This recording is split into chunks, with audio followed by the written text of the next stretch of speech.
This upcoming panel will talk about the specifics around how to actually do so. So moderating and expanding into new markets panel is CEO and friend from marblemedia, Mark Bishop. He is no stranger to working in new markets. Mark, I'll ask you to please introduce your panelists. Thank you. Absolutely. Hello, everybody. Welcome.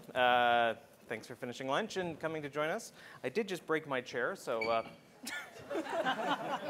part of my comedy routine that I'm going to be doing here on the panel.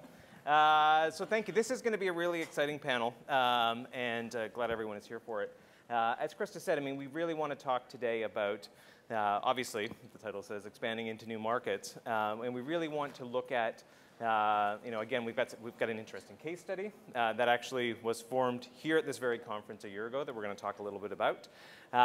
We want to talk about different businesses and what that means in terms of expanding into new markets, the challenges, and we have a lot of experience on the panel. So we want this to really be an engaged, interactive session. We will keep 15 minutes at the end of the panel for questions. But at the same time, we're also happy to take questions as we go throughout. So please feel free to put your hand up. There is a microphone, and we'll be able to get to you and answer your questions. So we're going to go through. I'm just going to very quickly introduce each of our panelists, and then I've asked them to. We'll then go through and just do it, a top level for us. Understanding, everyone can read their bios, but I always think it's great to hear in their own words about their background and their companies. Like I said, we've got so much experience on this panel, people that have built 10 plus companies, people that come from all over the world, and so we have a wealth of knowledge that we're really lucky to have today.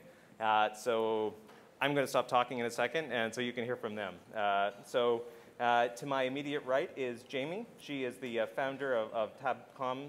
Tabcon? Tabcon. Tabcon. I'd like to have my font a little bit bigger, but that's not your problem. So thank you. Jayme's going to talk to us in just a second.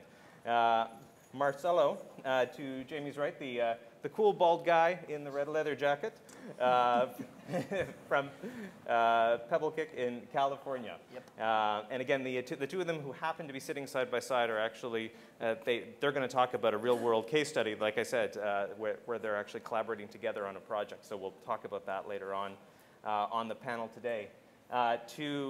Next is Paulo from Colombia, a very successful business operator who's going to be sharing a lot of great stories with us, and we're looking forward to that. Louis, the CEO of Parfait Culture, is right there, and the man with the great hat. I like the hat. And last but certainly not least is David Dembroski, who is a lawyer, but a very cool entertainment lawyer with a wealth of experience, and he's a partner at Stohn, Cafazzo, Dembroski, Richmond, LLP here in Toronto. A great law firm, by the way, if you need a law firm. And so David will be able to, he's going to be jumping in, also sharing a lot of great stories with us today from his wealth of knowledge. So we'll start with Jayme, and just to give us a bit of an overview of your company. Sure. So my name's Jayme, and I'm the founder of Tabcon. We've been in operation for around 2.5 years. I've been in the industry for 2.5 years. So it's my first company. So what we're doing is we've created a portable universal gaming console. It can attach to any screen, so any phone or tablet. You can play it on your computer, your TV, and we've embedded a platform right into the console, so you can stream or download any PC or console game. It can be in any platform, Unity, Unreal, DirectX. We license, we publish games with Marcelo and Pebblekick, and we're launching at E3 next year. Exciting. Yeah. Congrats. Thank you. Perfect segue. I'm just going to move back a little bit because I feel like these people are staring at my back. So I'm just going to. Sure. Go ahead. There we go. I'm Marcelo Suarez. I'm Director of Technology and Game Production on Pebblekick Inc. It's a company based in Pasadena, California. But we have offices in Santiago, Chile, and Seoul, South Korea, and we are about to open up a new office in China. So everything is just crazy to work with teams. Almost worldwide. We also doing some co-productions with some other teams in Europe, in Southeast Asia, so it's been really crazy things. So most of our work is just not publishing, helping the developers to to complete their production, because most of them, they not just need money, they need advice and they need the expertise from some seasoned guys to help them to achieve success, commercial success with their projects. So, Great, exciting. Right, I'm Paulo. Very happy to be here. My English is not perfect, so Marcelo is gonna help me from now. Y voy a seguir en español. Yo pues tengo 18 compañías creadas. I have created 18 companies. En más o menos unos 28 años de trabajo. More or less 20 Desde muy pequeño estaba 28 trabajando years en of esto. work I've been working at this for 28 years. La última compañía creada de hace 7 años. My last company that I created 7 years ago En lo que se ha venido especializando es en entender al humano has been specializing in understanding the human being y conectar lo sagrado de ese humano and connecting the sacred side of that human being con los retos del contenido. with the challenges of the content. Y el contenido pues ya se ha venido tornando And the content has been changing en un reto de todas las industrias, in a challenge for all industries. no solamente del entretenimiento. Not just for the entertainment. Y todas las industrias están tratando de aprender And cómo all conseguir sus industries propias audiencias. Are trying to learn how to capture all audiences. Y este trabajo lo venimos haciendo por toda Latinoamérica. We have Tenemos been 3 operaciones. Doing all of this works through all Latin America. We have 3 operations. 2 en Colombia y 1 en Ecuador por ahora. 2 in Colombia, 1 in Ecuador for now. Y bueno, ya más adelante les contaré un poquito más, que les tengo unas sorpresas. And then a little later, I will tell you more about it. I have some surprises for you. We like surprises. Thank you. Thank you. Paulo's video, Yeah. you want to show that right now? The video? No. No, ma- later. Later. Okay. Have to keep Later, the thank surprise you. for later. I have surprises. Okay. Actually, I love the Espanol songs. It's very melody, the rhythm. Okay, It's very good. Brother Louis. My name is Louis Chen from China. First of all, could you give me a chance to show my video to exactly tell you what I do of my work? So please, thank you.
Yeah, thank you, everybody. Thank you. That is what I do. My work is dubbing and translation, composition, and the localization in China. And actually, why I come to Canada is at the October 1st, I come here for celebrate the 150 national celebration of Canada. So, in Ottawa, there's a Beijing Week event I represented as the Beijing Beijing company, Beijing cultural company to Ottawa. And also at that time, I've got a partnership, Lofty Sky Entertainment here. Yeah, they are here. So now I do the same work at Canada for American side of this this side. Before that, my work for dubbing and localization is on in Europe and China, and now we can do the same work in Canada with my partnership. So that is why I come here, and also I established a cinema chain in Europe. I have 2 other branch companies in St. Petersburg of Russia and Athens in Greece. So that is what I do. Thank you very much. Thank you. Thank you. That's great. David, over to you. Hi. So as a lawyer, I started out on Bay Street for one of the great big, terrible, awful law firms, and worked there for a while. I started out as a securities lawyer, and after doing that for a little bit, decided I cannot do that for the rest of my life. So I switched to a mid-sized firm, and that was great. I became a partner there, and while I was there, I did all the work for the Toronto Maple Leafs and the Raptors. And also at that time, the .com boom was going on. I just dated myself, which really, when you think about it, is not unlike what is going on right now. That was one screen rather than multiple screens, but all very much the same, especially when it comes to financing and distribution and things like that. While I was at that same firm, I started getting into TV, film, music, and then to make a long story short, my current firm, the only other sort of 3 entertainment lawyers that I thought I would love to work with, out of a confluence of events, it all turned out that we could come together. Each of us was the person at our really big firm that did entertainment work, and all of a sudden, all 4 of us came together, and so now we're an entertainment boutique firm. All we do is television, film, music, interactive, digital, technology, all of those things. And it's actually quite important when you're dealing with a lawyer in this area that you go to a place that both has corporate, has the intellectual property, has the entertainment experience, and that includes both footage, that includes music, that includes publishing, whether it's print, screen, of any type.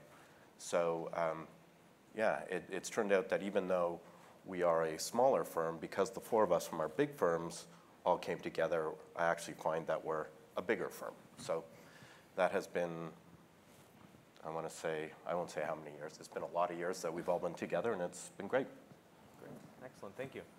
Well, the first question I'd like to ask, I mean, obviously, as I said off the top, we have a great panelists, and as you've heard them speak now, from all over the world. We've got, great success stories out of Colombia, out of China, out of the US, of course, out of Canada. And I guess my first question that I'd like to dive into for people to talk about is, you're obviously great success stories, each of you at home, in your home countries. How important is it for the growth of your business to actually be expanding into new markets? Jayme, I'll start with you. As you've been growing your company, how important is that? It's imperative. I mean, if you look at, for a console company or for hardware, you have to look about numbers, and you have to look about population size. You have to look about where the market and who's going to buy the console. We all love Canada, but unfortunately the population is smaller. So we have to look at, China, for example, and that's, for numbers and for console and gaming, that's one of the biggest markets, but getting into China is so difficult. you need people there, you need people on the ground, and you have to go and visit, you have to talk with gamers, and you have to experience it, what they're experiencing in everyday life, so that you know what you're supposed to be building. Sounds good. Yeah, it's everything. Actually, I'm from Chile. I had my own video game company more than 10 years ago, and the population is quite smaller than even Canada. So you can imagine how hard it could try to market a product just there locally. So everything since we started was to export some products, some digital products to North America first, Asia. So then after I decided to move to this other company and add my experience on it. But yeah, right now, if you are going digital, it's worldwide, not otherwise. Absolutely.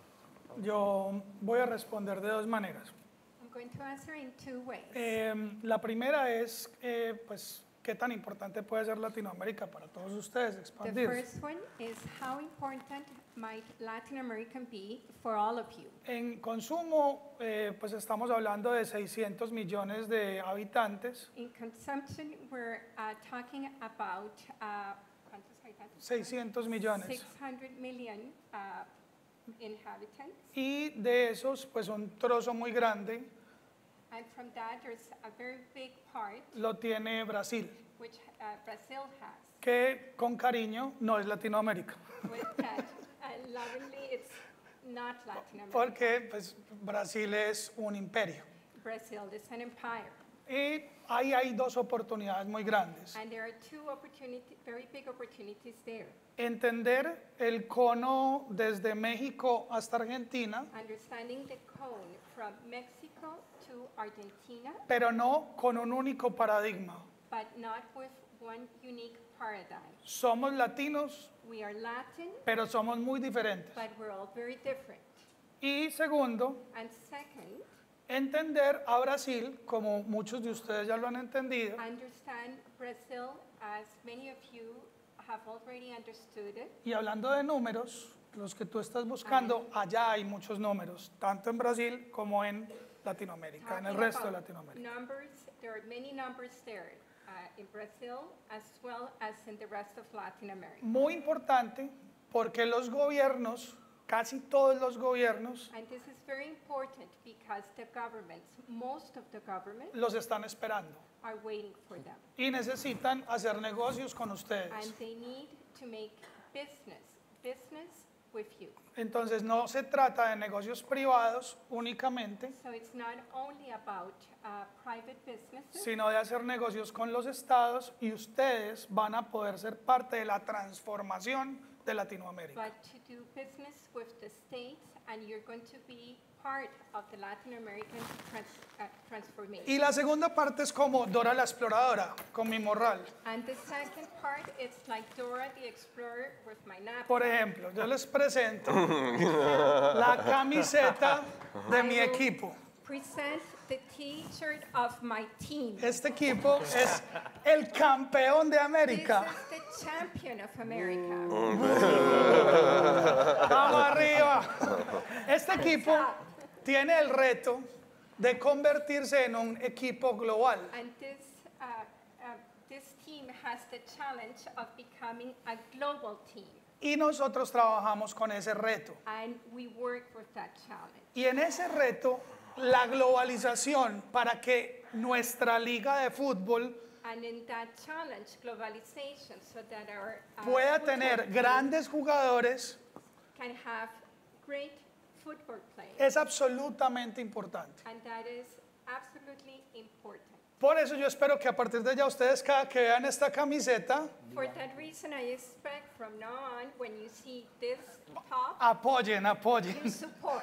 apoyen. Ese es un reto de globalización. Sin números, los equipos no lo logramos. Y así pasa That is a challenge of globalization. Without numbers, we cannot achieve it. Y a- And the same thing happens con todas las industrias. with all industries. En este caso es entretenimiento desde otra óptica. In this case, it's entertainment from another optic. Pero ustedes que cuentan historias, que hacen videojuegos, But you que crean consolas, tell stories that do video games, that create consoles. imagínense la cantidad de cosas que podemos hacer juntos. Imagine the many things we can do together. O díganme si no han escuchado. Or tell me if you have not heard. Despacito. Despacito. Imagine that numbers in your business. Well said. Thank you. Yeah. Over to you, Luis. As you know, my my market is in Europe, and also right now in America. So, according to my experience, if you want to step into a new market, just like in China, you have to have a partner to help you, and also I can see that a lot of companies are curious about China. And if you want to go into China, you have to have a partner or some friends to help you who know very clear about the rules you have to obey. To obey, and also there are a lot of competitors in China, this market. So you have to prepare some information and something in your mind, and then to step into that new market. Right now I'm trying to make business in America. I'm trying to bring my experience into here. But my suggestion for you is, if you want to step into China, please to make some preparation. Yes, thank you. We will touch back on that in just a minute. Do you want anything to that, David? Yeah, just generally, obviously expanding is a good thing, but just to touch on what you were saying, and what I always caution is, when you take that step to expand, do it properly. We can get into more details about this, but obviously you don't want to go after every single market in the world all at once. I think methodical, in the right way, taking into account some of the other things we're going to think about, do it properly. And I think, and we'll get into this, with the right partner, is it the right market? With the right planning about what kind of partnership agreement I'm going to do with, what do I need to know about that country? What is the market? All of these things, because it can be expensive, and so like anything, you want to undertake it in a sound manner. Well, let's build on that a little bit and talk a bit about how we get to know about those markets, because it all sounds good and everyone can agree that we have to expand to grow our businesses. But let's talk a little bit about how we get to know those markets outside of our own. And I'm looking for some examples that I'd ask you to share about traveling. Are we spending all of our time on the plane? Yes. Is it you? Is it partnering with other companies? How are you vetting people? Is there a role for government to play in different jurisdictions to help be the facilitator to introduce? Just wondering, again, as you're starting to open doors, obviously a number of you are here, and as you've identified, looking for partnerships. There's some partnerships that have formed that we're going to talk about. But I'm wondering, as we start looking, and as you start looking, how do you get that intel on the ground to start exploring those other markets? Do you want to start, Jayme? Sure. Definitely going is the, for me and what I'm doing, has definitely been the best thing that you could possibly do. You go talking to people, going to, there's all these amazing shows all over the world, and there was just the Brazil game show and the Tokyo game show last month, and going to those and seeing what developers are doing, going to the B2B side of those shows, and just talking and getting to know your market, I think is so important. But one aspect I just want to touch on that David brought up was that, everyone wants to expand globally. And that I think is like the major goal for any business. But I think what is key is to identify the key jurisdictions within those markets. So everyone says, I want to dominate Asia.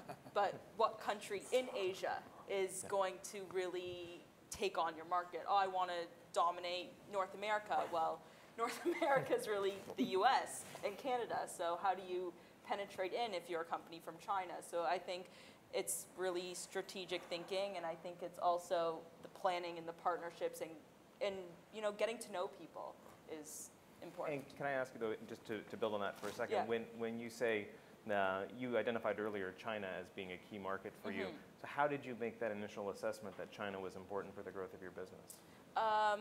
A lot of research.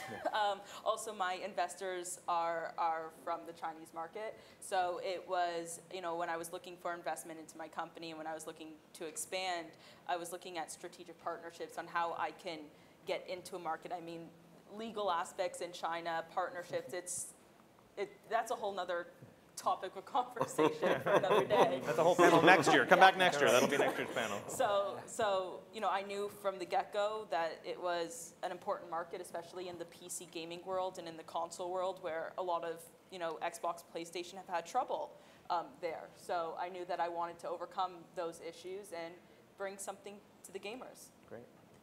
Marcelo. I think one of the key things when you want to talk about, not just about expanding to new markets, about doing partnership with some new companies, new actors in the industry, everything is about what you are able to bring to the table. All type of discussion, negotiation, need to be bidirectional. And most of the people fails when they try to pitch the new project and understand what they are bringing as a value to the table. And without that, it's impossible to then after start even talking about potential business opportunities. And I guess the key on that is first trying to see inside your company, see inside your product, and understand very well what you are looking for. Because most of this opportunity, B2B meetings worldwide, you can have an average of 30, 50 meetings per event. And from those, you can have around 5 that are pretty interesting, and the rest is losing the time because the product is not bad at all, but it's the people behind the product that doesn't understand exactly what they are looking for the product. So you start with the wrong foot, all the discussion, and trust me, if you try to force that, it's not going to lead you to any good place at all. So. No, it's a very, very good point. Latinoamérica tradicionalmente tiene dos tipos de hubs, dos tipos de operaciones. Latin America traditionally has 2 types of hubs. Uno es el financiero One is the financial. y ese tiende a moverse con las regulaciones. Tends to move Do- with the donde, regulations. donde llegan todas las facturas y Where all the donde invoices donde se consolidan los grandes números. come and where all the big numbers are Hasta hace muy consolidated. poco Panamá era un centro financiero muy importante. Until recently, Panama was a financial center which was Pero very en important. el caso de ustedes no necesitan porque Toronto ya es un centro financiero In your muy case, importante. you don't need it because Toronto is a financial center already. Y tenemos unos acuerdos de cooperación y unos acuerdos de negocio y de comercio que están abiertos y funcionan muy And bien. we have some business agreements and cooperation agreements that are very good. Lo que tienen que conectar es de dónde operativamente pueden moverse What you have to connect is from where para integrar el flujo de trabajo, operationally como sea que lo vayan a hacer. you can move to connect your work. Y Latinoamérica es muy extensa. And Latin America, it's very extensive. Entonces no es porque yo sea de Colombia, And it is not just because I am Colombian, ella también es de Colombia. and she's Colombian too. No es porque seamos de Colombia, sino que Colombia está ubicado en toda la mitad de ese cono. And it's not because we're Colombian, it's because Colombia is in the middle of that cone. 5 horas y media de acá en vuelo 5 hours and a half flying time from here, y de ahí 4 horas a cualquiera de las puntas o 3 o 4 horas desde México hasta Buenos Aires. and from there 3 to 4 hours. La diferencia flying time horaria, to la where- diferencia horaria tampoco es importante to any of the ends, and the time difference is also very important. y hay 2 cosas extras que les pueden ayudar. And there are 2 additional things that can help you. No hay una sola legislación en Latinoamérica. There is not one single legislation Cada in país Latin es America. muy diferente. Every country is different. Pero si lo hacen bien en Colombia, But if you do it well in Colombia, lo van a hacer bien en todos los demás porque está en todas las leyes. you will do it well in all the others because we have all the laws. Y además, Colombia les va a ofrecer una conexión gubernamental. Aside from that, Colombia is going to offer you a governmental connection. Si me permiten, es el momento del video. Is the time of the video, please? Oh, hello. Este es un caso de un instituto como Mars, pero es like Mars in Medellín. So this is the case of an institute like Mars in Medellin. I think part of the idea is that there's a lot of hangout spaces. There's games, there's sofas, there's libraries, there's all these kind of things. And it's not because we want people to play games so much or anything like that. It's because we want people to connect socially and, like, again, it's not just, you don't just sit at your desk all day. You have to talk, it's creative work, right? So that's why we built the space like this.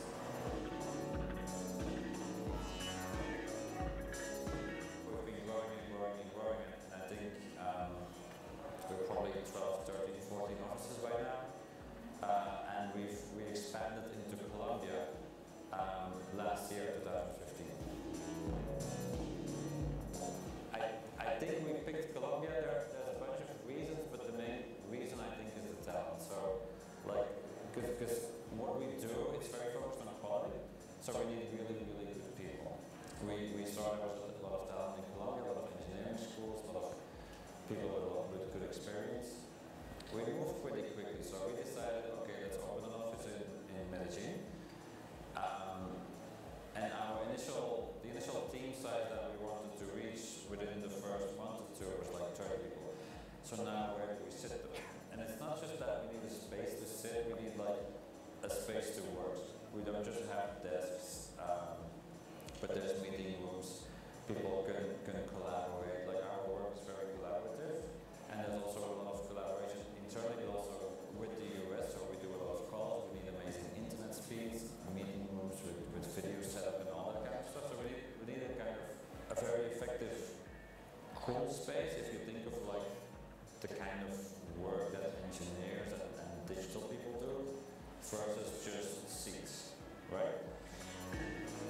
All right, if you want to more something else, you can go to Rutaene. I can give you later, rutaene.com, and you can see all the things. And something else, we can learn how to dance. Very important.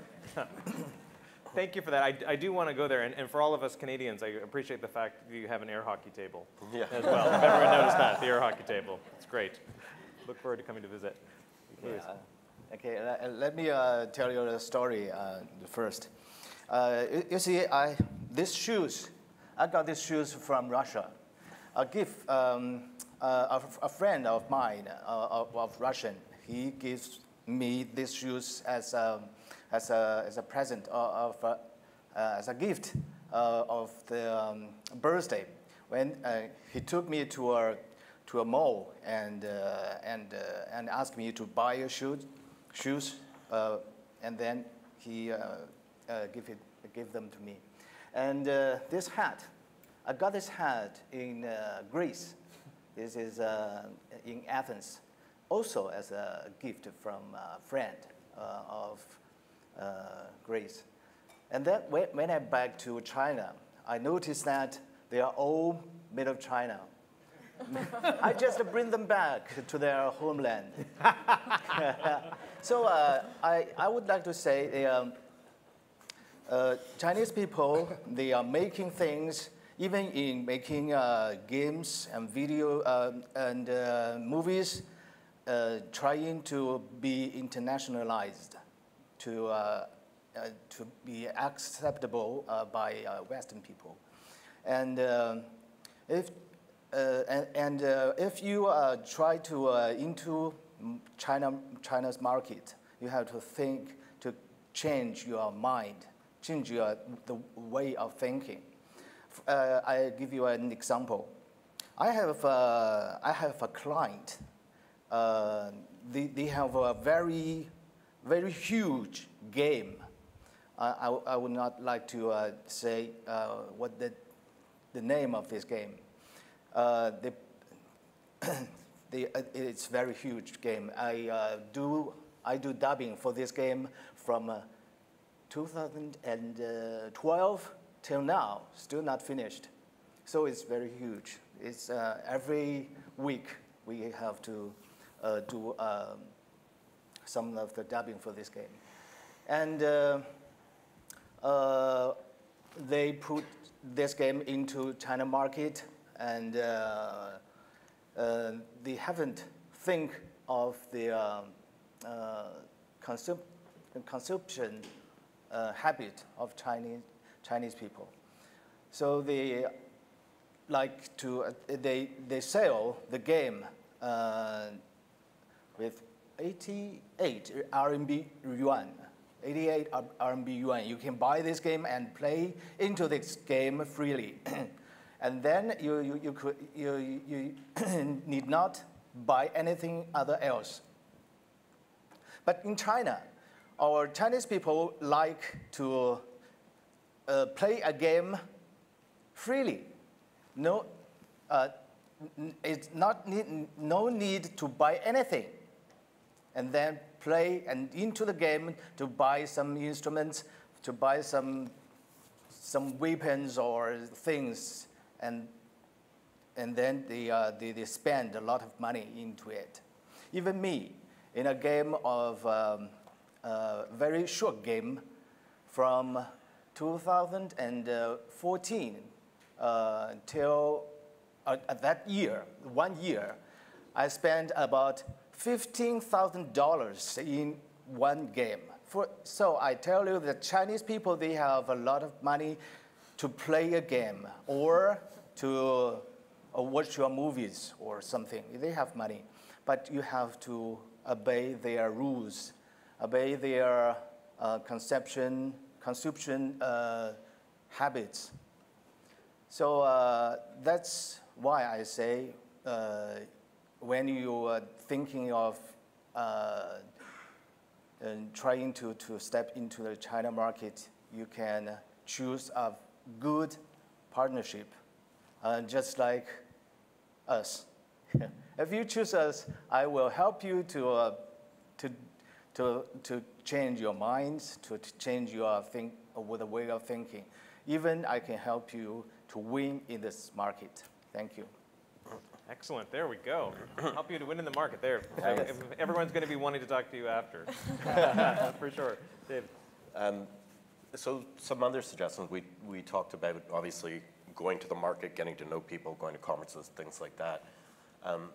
For those of us who are here in Canada, there are also a lot of other good resources. I mean, starting with your lawyers might be able to make introductions for you.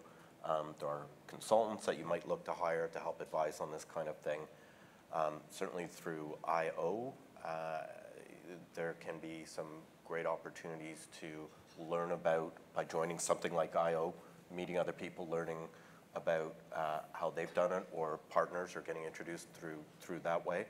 For those of you that don't know, CMF has a number of programs set up with some other countries where it's like a co-treaty, so that some money comes from the CMF to help fund a project, and the other money comes from the other countries, so you end up getting introduced or tag teaming with somebody. There's the EDC, Economic Development Corporation, who I've seen in certain circumstances provide some amazing assistance. So those are just to throw out some other ideas of how to look for things. But generally in any market, you want to have a look at who are the market leaders, see, if you can, who they work with. And to me, that's one way of head starting about where do I want to be when I get to that market. Because in any market, there are the really good companies, and they're good for a reason. So, and lastly, I would just throw in, a lot of my clients, maybe not, I guess not quite so much in the gaming, but certainly in the television film side, they start out working with a sales agent or a distributor, and that's their initial foray into a market, and they kind of learn off of that relationship and move forward. So that's obviously another way to look at going. Great, thank you. There's, quite a number of great resources, and obviously you're all here and engaged with organizations, but especially organizations like Interactive Ontario, have a number of other social events and things during the year. And I'm curious. We're going to transition in just a second and talk a little bit about how partners meet. But as we know, that idea of having to meet a lot of different partners often happens in the hallway over a cocktail party at any number of different events. And it's really important to participate and attend some of these other events, because it's a great opportunity throughout the year to be able to meet a number of different partners. And I guess on that note, I'm curious, with you guys having met a year ago here, obviously you both have worked with other people and other partners, and obviously last year you met a number of other people. And so I'm curious about your collaboration and how you're working together, and sort of how that came about, and what was that spark where you saw what each company was doing and saw, oh, maybe there's an opportunity that we can collaborate together. They're both too nice. So. Good partners. That's always happy. You requested the meeting. When's the wedding?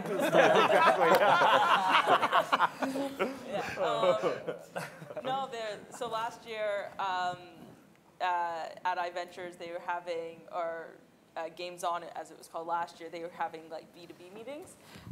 So I noticed Marcelo and Pebblekick, they were publishers, and I requested a meeting. I said, hey, why not? Just go for it. And my company was still not as grown as it is today. Obviously, it's a year before, but I went for it, and it just so happens they were looking for hardware partners, and I was a hardware company, and they had content, and I needed content, and it just established from there. Perfect match. Yeah. Absolutely. So usually it's not the case, but yeah, we were quite surprised to see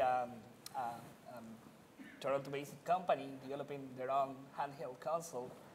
And then after doing the follow-up and looking into the specification and what Jayme has been decided by herself, we were even more surprised about everything. So we wanted to jump in and collaborate and bring some good content to the platform before releasing it. That's exciting. I'll be looking forward to seeing where you guys are a year from now as the partnership continues to grow.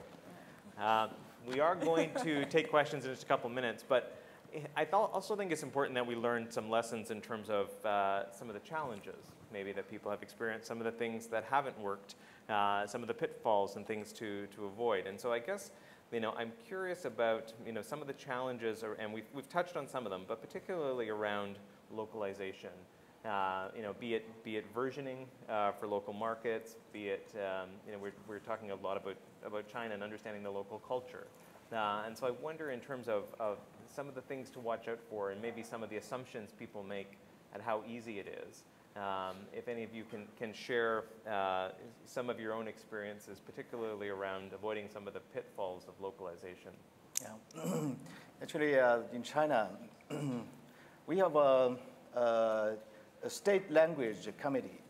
State language committee, and it's also in Canada. They have same office in Canada. I know, because but the function is different. In China, we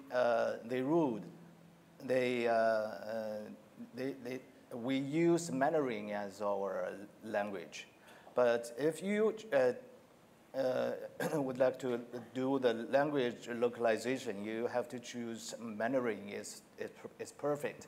If you choose Cantonese or you choose Taiwanese, maybe in China market it's hard to sell, hard to be sold. If you maybe you in Hong Kong, you can use Cantonese, but in mainland you have to use Mandarin. This is it's a rule from the state language committee. So that's why you have, if you do the localization of language, you need to choose our company do the dubbing and the translation. That is first, and then the second is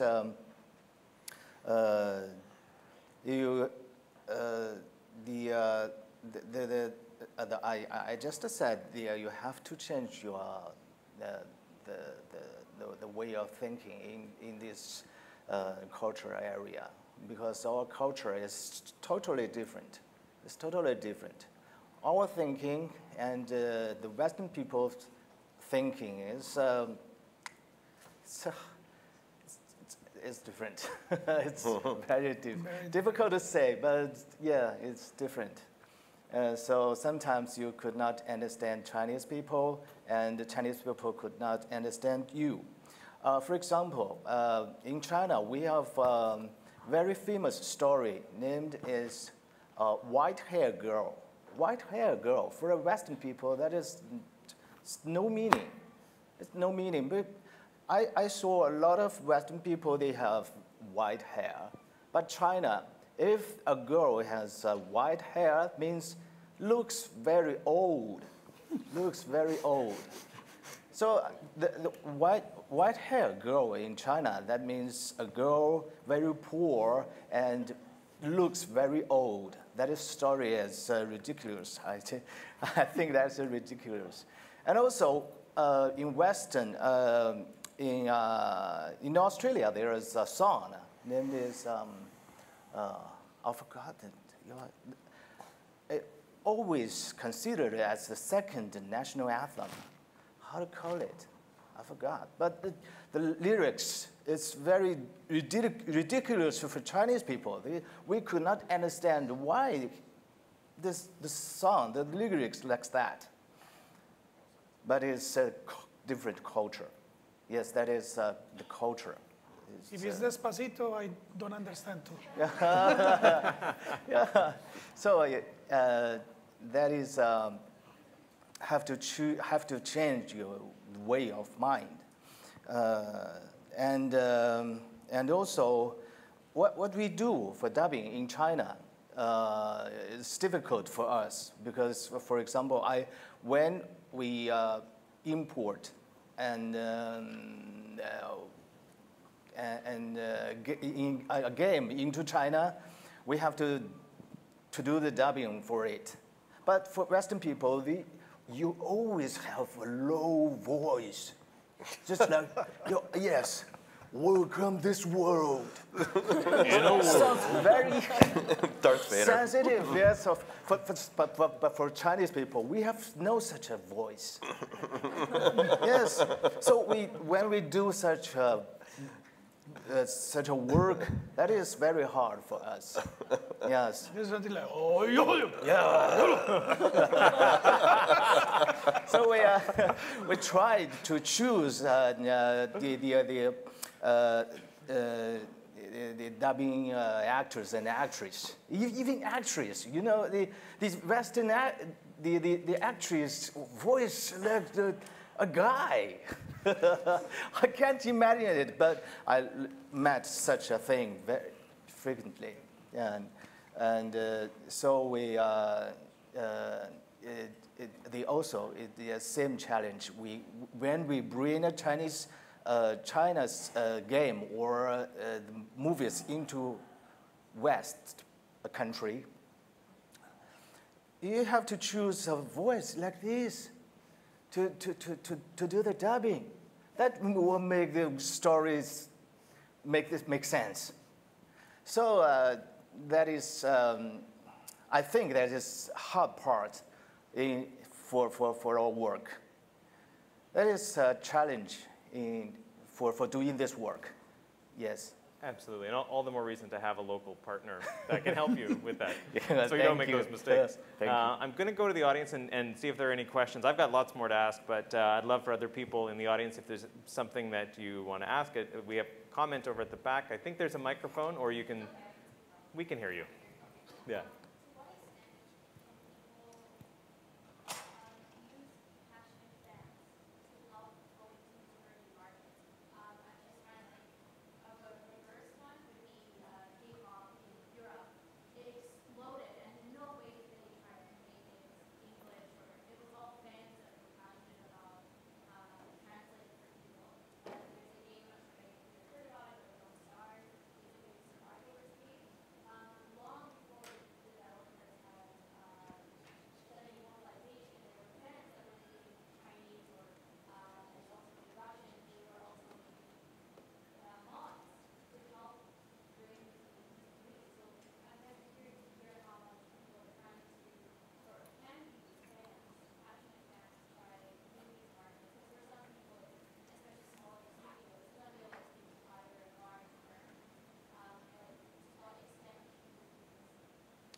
And you're talking specifically about passionate fans of something in another market that maybe it wasn't initially designed for, but there's a fan base that has grown in that other market. Do you want to take that, Marcelo? Yeah, sure. We have been seeing that happening with several projects worldwide. Not all of that projects from us, but one of the key things that most of the company needs to pay attention on when that type of viralization is happening is until certain point you can allow or you can use the community to boost the project awareness.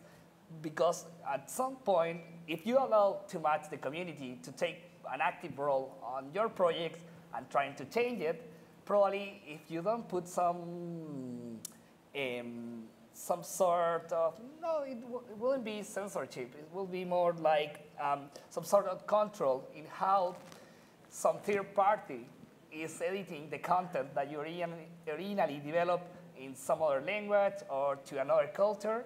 It could hurt some sensibilities in some other countries and markets. So it usually is more delicate than it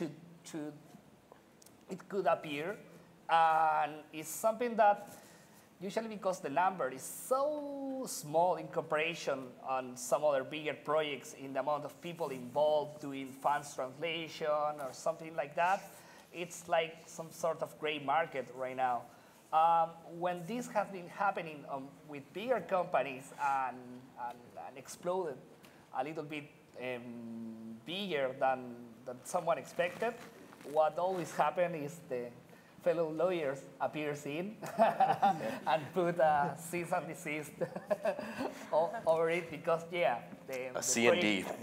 Exactly, went out of control. But most of the smaller developers are very aware of that, and they are trying to use that passionate small community to work in their projects. But the problem is that most of those developers are pretty small, are 5 people, 10 people, so it's pretty hard to them to survive on their daily basis and also taking care of the community. So the problem usually it's like the egg and the chicken, how you break the cycle to boost the community and boost the project. So yeah, it has been like that for the past 20 years. So excellent, thank you. Actually, in China, first of all, you have to do the localization and the language dubbing and even the subtitles before go into the market, because China have a law you have to submit your to pass the censorship. So there is a law. You have to do the localization in that market.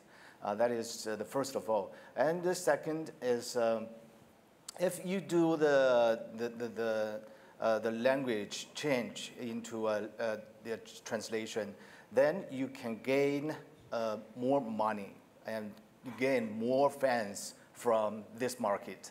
So I recommend you to do that before you do the marketing. Absolutely. And I'll just say, I know I'm the moderator, but 2 examples that we've seen in our company in terms of exporting and actually looking specifically at where communities are finding our content. And one was in France and one was in China. And it was actually watching the amount of gameplays. In one instance, it was actually in China where people had stolen our games, posted them on portals, but rather than send a cease and desist, we actually contacted them and started to do outreach to that community. Because it builds new inroads. It gave us an opportunity in France to actually license our content to a broadcaster's website that would pay for it, because we proved we had the metrics and could actually show that. So absolutely, even though we didn't have anyone on the ground, we could look at that data, see a fan base that was active, and leverage another business opportunity from that. So great question. Lucy in the front.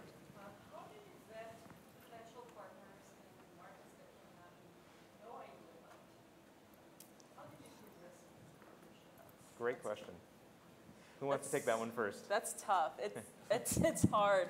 I think it's all about meeting them in person.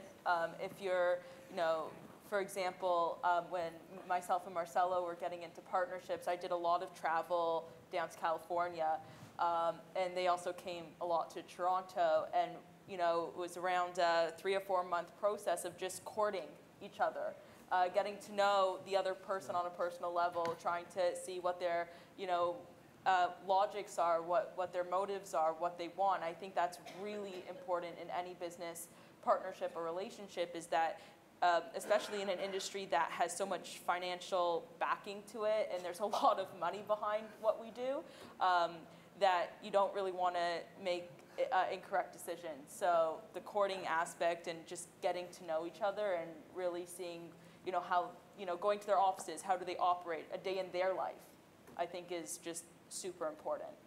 And prior to that is do some small research and trying, then again, to have a specific focused objective of what you want to achieve in a specific market. And I guess most of the cases you are going to find a company who is already doing that. Even if you are not planning to work with that company, it's going to be wonderful to meet with them and at least have a cup of coffee, discuss about it. And luckily in the creative industry, most of the companies are pretty open, not with the secret, but are pretty open to exchange some experience about the subject. So I could recommend that if you want to look in a new market, look who is doing what you are trying to do, and then meet with them. Even if you are not planning to work with them, if you are not going to compete directly, they could even offer the opportunity to introduce new people that will work with you.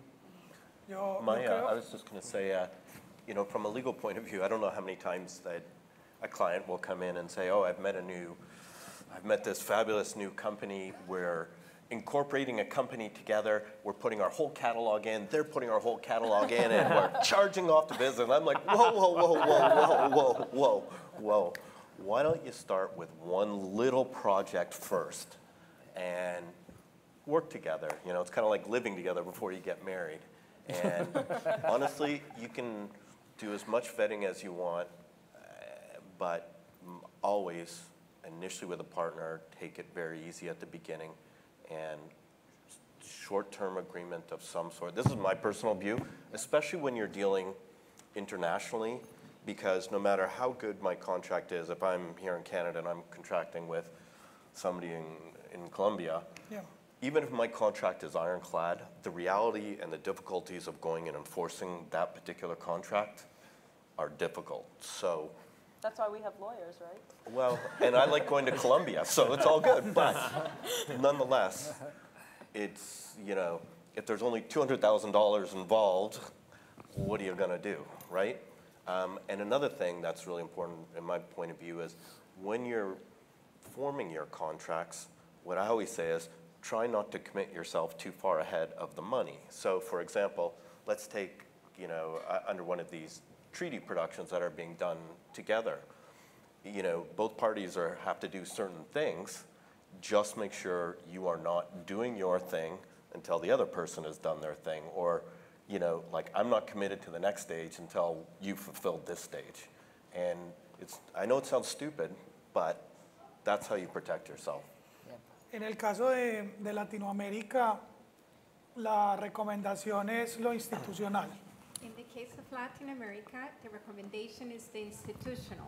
Por ejemplo, Mars tiene un acuerdo con Ruta N, que es el gobierno, lo que les mostré ahora. For example, Mars has an agreement with Route N, what I showed you a moment ago.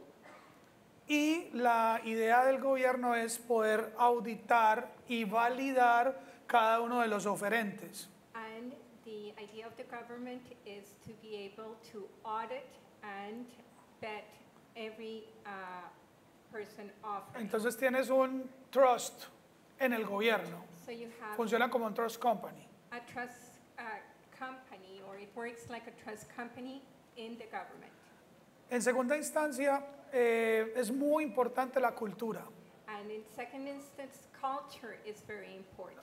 A nosotros nos gusta el empleo, We like employment, pero nos gustan más las causas. but we like better a cause. So, si ustedes nos dan causa, nos dan filosofía, If you give us a cause, and philosophy. En toda Latinoamérica creamos grandes lazos con los proyectos. We can create great networks in all of Latin America with the project. A mi forma de ver, es más robusto el lazo The way I see it, it's the network y el is compromiso stronger que the cualquier compromise, contrato. Than any contract. Y se trata de hablarse del proyecto, de soñar juntos. And it's all about the project, of dreaming together. Y esa es una gran clave. Imagino que en China puede funcionar. And I think that's the answer. And I imagine that in China that can work. Okay, I think so, and I think so. For myself, I have my company has a lot of projects working at the same time, so I put the risks into every projects. If one failed, I can gain money from other projects, and also I have a rule. I have my game is never put risks to my partnership and never put my risks to the governor. I absorbed all the risks into myself. Yes, that is my. That's great. Well, thank you. And sadly, unfortunately, we are out of time. This conversation, we could keep going for quite a while. This has been such an engaged conversation. I look forward to this conversation continuing next year to see how our partnership here is doing, to see what new partnerships have formed, and who knows what may come about even later this afternoon. So thank you to this panel, and thank you for being a part of this today. Thank you. You know, today is my son's birthday, and he's in Colombia. Can we please sing him happy birthday, please? Yeah? Happy birthday. What's his name? What's his name? 1, 2, 3. Happy birthday to you. Jerónimo, esto es para ti. Mira. To you. Happy birthday, Jerónimo. Happy birthday to you. Thank you, thank you. Wow.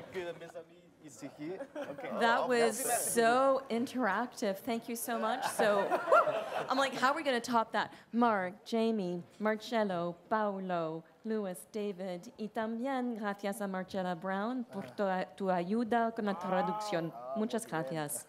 So thank you for everybody. This, I think, was, I don't know what to say, but was it the show and tell panel? Because that's what it felt like, right? It was really fantastic. We're taking a short break now. We're going to be back in 20 minutes. I'll tell you really quickly about what's happening when you get back. We will have a plenary session on alternate realities, followed by a technology showcase. I'm really looking forward to it. Last